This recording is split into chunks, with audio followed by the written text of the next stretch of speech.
Hi guys, join me in a lovely sunny morning down here in Dundee Marina. We're just going to give a quick talk about man overboards and the man overboard procedure that not necessarily you should use. I'm going to talk about the textbook way of how to go about the situation if you have a man overboard. I'd just like to reiterate, however, this is not the method. Every situation you find yourself in will be different, and it's up to you to adapt this variation to the situation you find yourself in. I'll try and intersperse between the differences between maybe a racing boat and a cruising vessel as to the ways we might change the maneuver around a little bit. Usually speaking, on a cruising boat you'll have less people than a fully crewed racing boat. Then of course that'll be different to a short-handed racing boat with only 2 people on board. So it's very difficult to give you a definitive this is how to do it, but this method will give you an appreciation for what factors you might think about. Usually man overboards are unexpected. They happen usually when you don't want them to happen, and people are probably a little bit relaxed. You'll be sailing along, whether the conditions are good or bad doesn't really make a difference. You'll be sailing along and all of a sudden someone may fall overboard. They could get swept over by a wave, which is a situation we unfortunately had in the Round Ireland in 2018 on board Jedi, and there's a full video on that as to how we dealt with that situation available on YouTube under the Afloat channel. If you're ever on your cruising boat, it might find to be slightly different. So as soon as a man overboard falls over, the first thing to do is a big loud shout, man overboard, man overboard, man overboard. This will alert all of the crew and should get everybody into their different roles that they have on board the boat. At this point, hopefully you've done some man overboard training prior to leaving the dock, so everybody knows how to deal with a man overboard, and people should go into their roles that they've been assigned to go into if the situation does occur. So one person will go downstairs to hit the man overboard button on the chart plotter and start radio communications with the rescue services. Usually speaking, but not always, the helmsman or the skipper will take over to be in charge of the vessel. As soon as it's safe to do so, certainly on board a cruising vessel which may have reduced sail area up for the conditions, to stop us getting too far away from the victim, the helmsman may put the boat into what we call a crash tack. Now what's a crash tack? Crash tack is basically leaving your jib trimmed on, leaving your mainsail trimmed on, and just turning the boat straight away through a tack, leaving the sheets cleated and on the winches in the position they're on. So when you come out of the tack, you're essentially in what we call the hove to position. At this stage, this will be bringing you slowly back towards the victim at a much reduced pace, where everybody on board can get used to the fact that they've got a man overboard. They can get various items like the Dan buoy, the horseshoe buoy ready. It also brings us back towards the victim, so we can see if the victim is suffering from a head injury, if he's suffering from the cold, so on and so forth. And the crash tack is highly effective on a cruising vessel where we'd usually have less sail area up than a racing vessel in the same circumstances. Going into doing a crash tack on a racing vessel may not be the best thing to do. You could have crew sitting out on the rail, hiking hard, and if we tack the boat into a crash tack, they may end up trapped under the rail. So you've got to use your situational awareness to decide whether a crash tack is the best option or not. Certainly, from my experience, when we had a man overboard on Jedi, we did not go into a crash tack because we had crew hiking on the rail. Plus also, we would have had too much sail area up, that if we went into a crash tack, we would have caused damage to the sails and the mast. Not that the equipment was of particular concern to us, but that would have impeded our recovery back to the victim in the water. Once we've gone through the crash tack, we're heading back towards the victim, and allows us to have a slow pass past the victim. So we'll pass by him, we'll usually pass clear of him. Hopefully he's wearing a life jacket, hopefully he's okay, but if not, we can throw the Dan buoy in the water and a horseshoe buoy, and they can be there to aid the position fixing, the visual position fixing of the victim in the water, and also provide additional flotation to him if required. Once we've passed him, what we should do then is get our boat prepared for recovering the victim. So we'll then bear off and head away from the victim, and usually somewhere in the wind direction over reach to broad reach.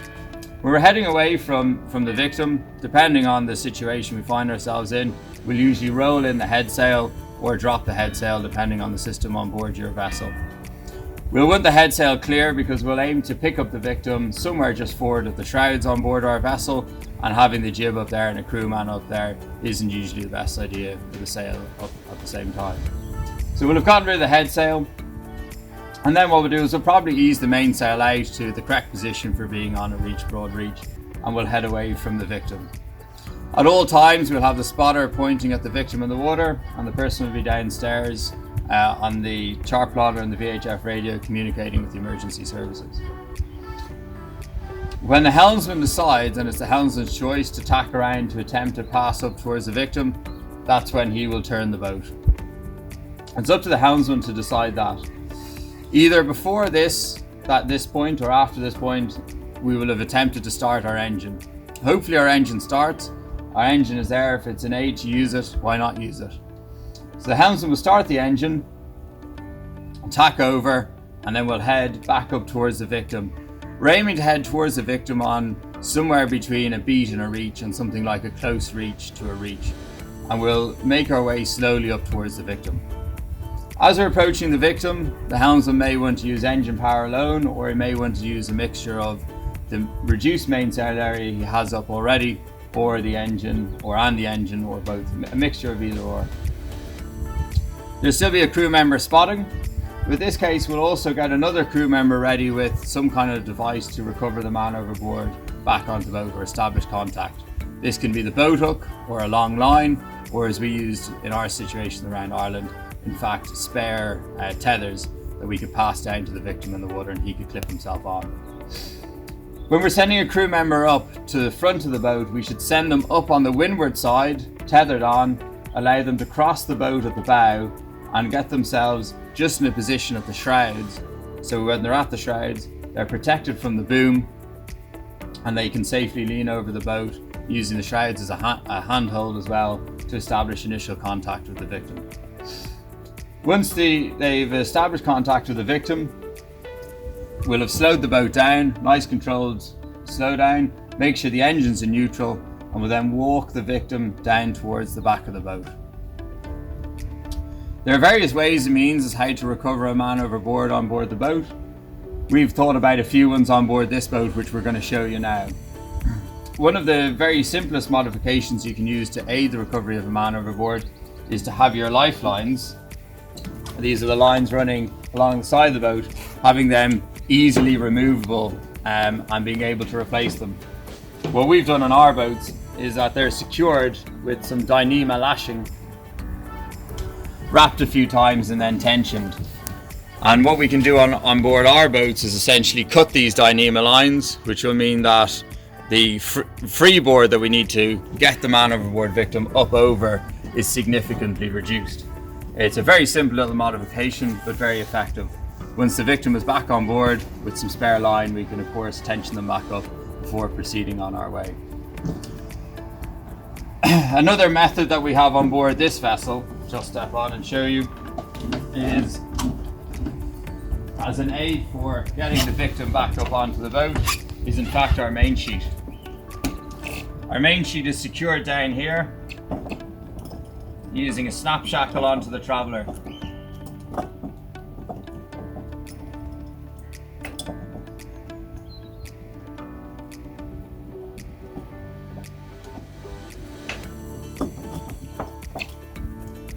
By removing this snap shackle here,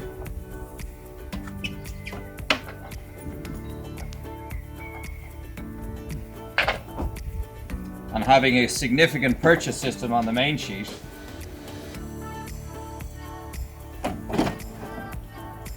I can of course pass this down to the victim.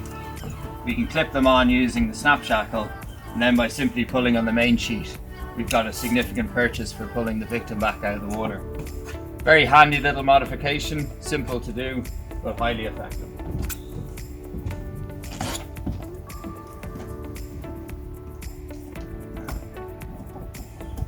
Depending on the victim and depending on the methods we have available to us, it's usually a good idea to have some kind of lifting strap or lifting mechanism.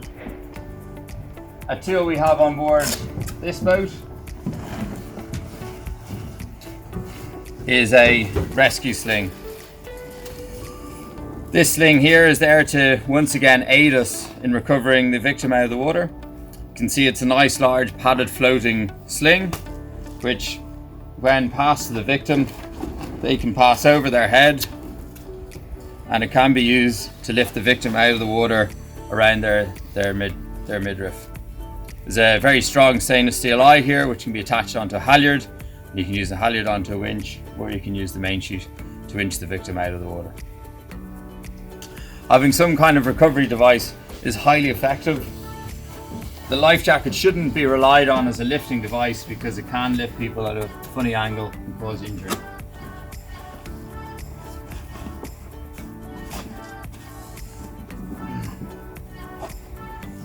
Regardless of the system you use to recover the victim on board, or the methods you've used to get back to the victim on board, get back to the victim in the water, regardless of any of these factors, one of the key things is that we should practice this maneuver before any long journey, or you should practice as a race crew at least 2 or 3 times a season.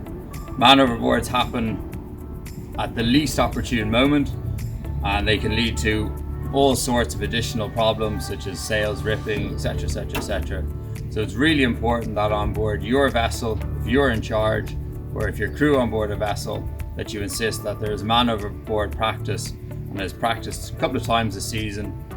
And don't just practice it with a fender, maybe get a dummy put in the water, because actually lifting a fender out of the water versus lifting a dummy out of the water are 2 totally different things.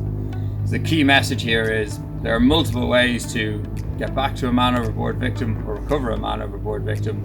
It is up to you to figure out the system that works for your boat and for your crew, and therefore we would absolutely advise you to practice a system that you know works on your boat and your crew are familiar with. Hope you enjoyed this video. For the full story on a man overboard in very challenging circumstances, please see the link below for how we recovered a victim during the Round Ireland off of J1 and I in 2018. We hope to see you on board some of our courses soon, and we do issue provide a man overboard course which goes through all of these factors in detail. Chat to you soon.